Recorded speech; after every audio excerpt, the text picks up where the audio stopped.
ചിത്രം കണ്ടു. അദ്ദേഹത്തിന്റെ മേനിക്കൊഴുപ്പും അദ്ദേഹത്തിന്റെ ത്വക്കിന്റെ വർണ്ണവും ഒരു സവർണനെ ഓർമ്മിപ്പിക്കുന്ന രീതിയിലാണ്.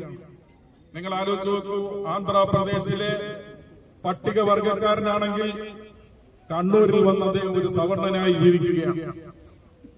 ഇപ്പൊ നമുക്ക് ഏറ്റവും ഇതിന്റെ വൈരുദ്ധ്യം എന്ന് പറയുന്നത്, കണ്ണൂരിൽ വന്ന് പള്ളിക്കുന്നിൽ വിവാഹം കഴിച്ച് ഒരു സവർണനായി ജീവിക്കുന്ന റാം സവർണനാണെന്ന് എസ്റ്റാബ്ലിഷ് ചെയ്യുന്നതിന് വേണ്ടിയാണ് പീഡനം നടത്തുന്നതെങ്കിൽ അദ്ദേഹം ഇപ്പൊ തലശ്ശേരി സെഷൻസ് കോടതിയിൽ നൽകിയിരിക്കുന്ന മുൻകൂർ ജാമ്യാപേക്ഷയിൽ താൻ പട്ടികജാതിക്കാരനാണെന്ന് രേഖപ്പെടുത്തിയിരിക്കുന്നു.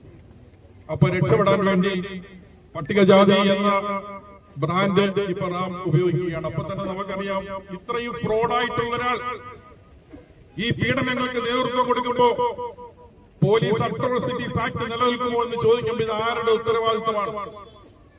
പൊതുസമൂഹത്തിന്റെ ഉത്തരവാദിത്തമാണോ? പീഡനത്തിന് വിധേയമായി ആത്മഹത്യയിൽ അഭയം തേടിയ കുട്ടിയുടെ ഉത്തരവാദിത്തമാണോ? രക്ഷിതാക്കളുടെ ഉത്തരവാദിത്തമാണോ? കേരളത്തിന്റെ പൊതുസമൂഹത്തിന്റെ ഉത്തരവാദിത്തമാണോ? നിങ്ങളിപ്പോ കണ്ടില്ലേ, തിരുവനന്തപുരത്ത് വൈറലായിട്ടുള്ള കുംഭമേള വൈറലായിട്ടുള്ള ഒരു വിദ്യാർത്ഥിയെ കൊണ്ടുവന്നു, ചെറുപ്പക്കാരി എന്ന് പറഞ്ഞ ചെറുപ്പക്കാരി യുവതി എന്ന് പറയാൻ പറ്റത്തില്ല, കൊണ്ടുവന്ന് പാർട്ടി നേതാക്കളുടെ നേതൃത്വത്തിൽ ഇപ്പൊ നടത്തിയ കല്യാണത്തെ കുറിച്ച് നിങ്ങൾ കണ്ടു. അതിന്റെ പ്രായത്തെ സംബന്ധിച്ച് പ്രശ്നമുണ്ട്. ഇപ്പൊ പോക്സോ കേസിൽ എത്തിയിരിക്കുകയാണ്.